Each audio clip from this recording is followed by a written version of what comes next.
This is a German spontoon polearm, and this one is attributed to the 17th century. Wooden shaft and steel head, and as you can see it here.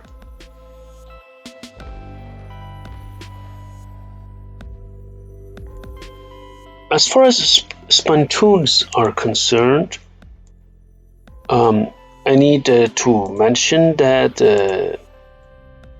spontoons were sometimes also known by the variant spelling espantoon, or also a half pike. It was a type of European polearm, and it was used next to the pike. Spontoon was used commonly from the mid 17th century. The one we have here is also 17th century, but spontoon was used from the mid 17th century to the early 19th century. And here you see that there is another spontoon, also German spontoon from the 17th century.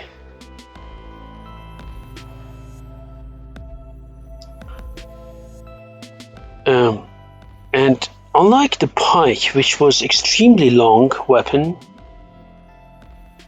spontoon measured only 1.8 to 2.1 meters in length, overall length, I mean.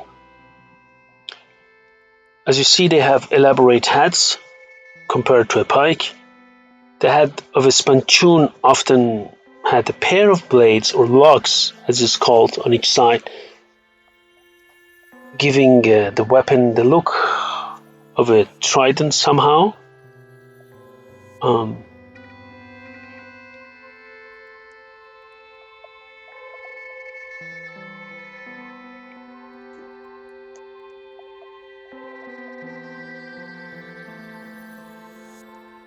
During the Napoleonic Wars, the spontoon was used by sergeants to defend the colors of a battalion or regiment against cavalry attacks.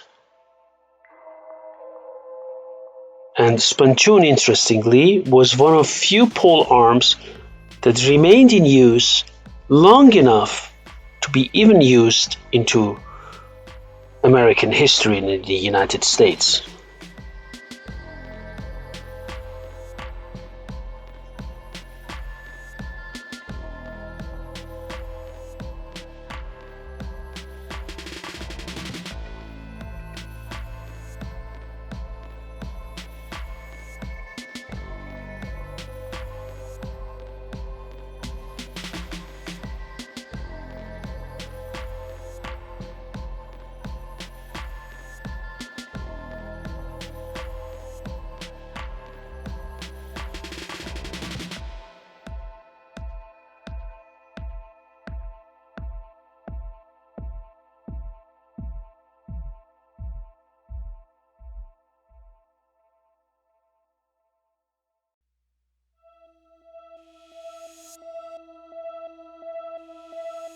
Here you see another German spontoon attributed to the 17th century from Historisches Museum in Frankfurt.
And here we have another spontoon from Historisches Museum, German spontoon attributed to the 17th century.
And here we have a German linstock or linstock partisan.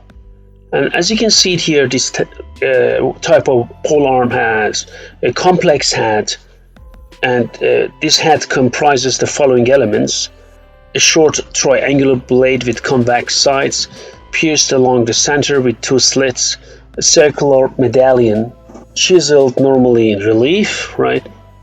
And then also two S-shaped arms, terminating a stylized, sometimes dragon head, sometimes other things. So it is a linstock, as you can see it here.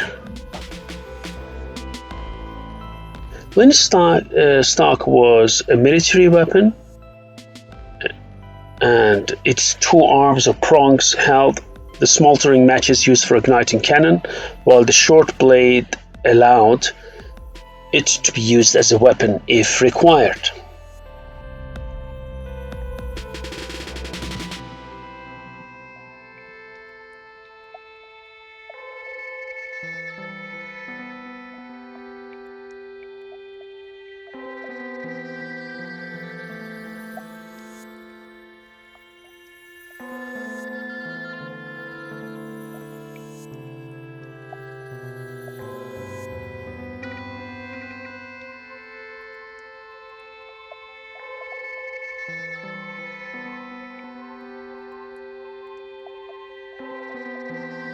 This is a German glaive attributed to the 17th century from the Historisches Museum. Glaive was a European polearm consisting of a single edge, as you can see it here, and on the end of a pole. It looks similar to a Japanese naginata, as you can see it here.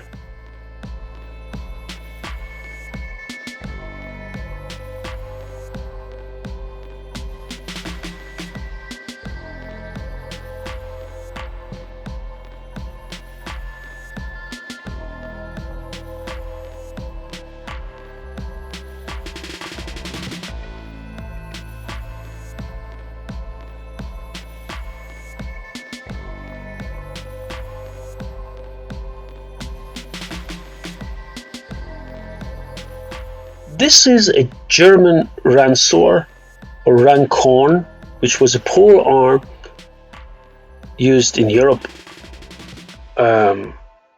normally up to the 15th century, but it was remained in use until the 17th century, later as a ceremonial weapon.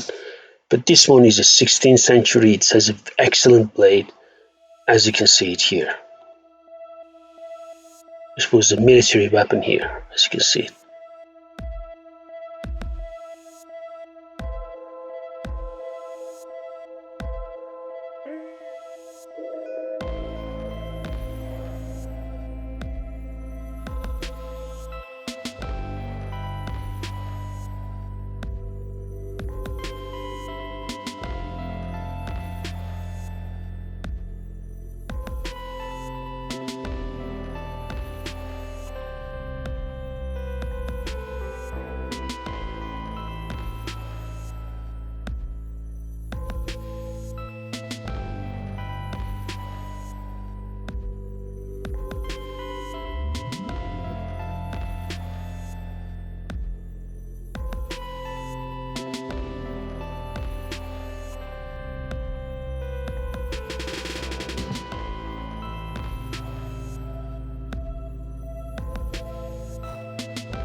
And here you see a halberd, a German halberd attributed to the 17th century in the Historisches Museum. Halberd is a two-handed polearm that came to use during the 14th, 15th, and 16th century, and a bit later. In German, it's called Hellebarde. It has an axe blade topped with a spike, and it was also a hook on the backside of the axe blade for pulling down mounted fighters.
This is another German halberd attributed to the 17th century by the museum. As you can see, it has a flamberge blade on top, and this is really beautiful. I really like this one.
Here we have another German halberd, also attributed to the 17th century,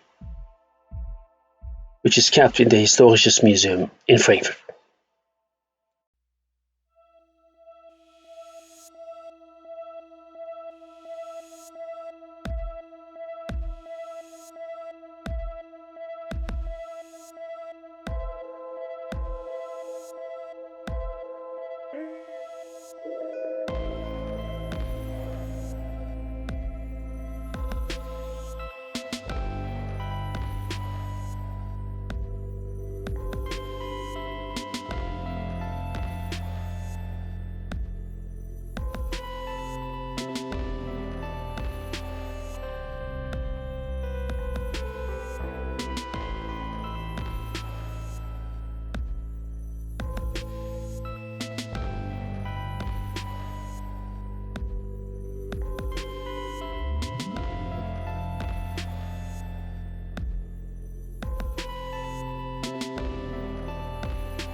Another German halberd attributed to the 17th century from the Historisches Museum, as you can see it here.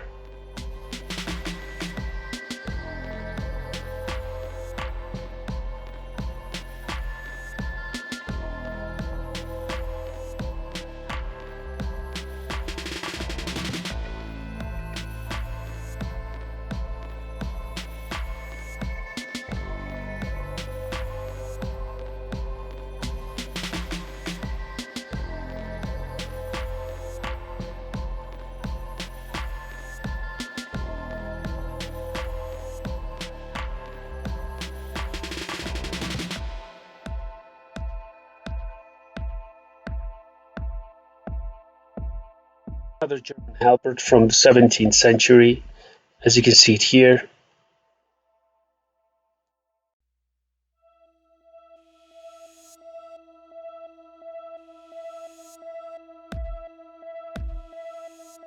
And this is the last halberd from this collection, also a German halberd from 17th century.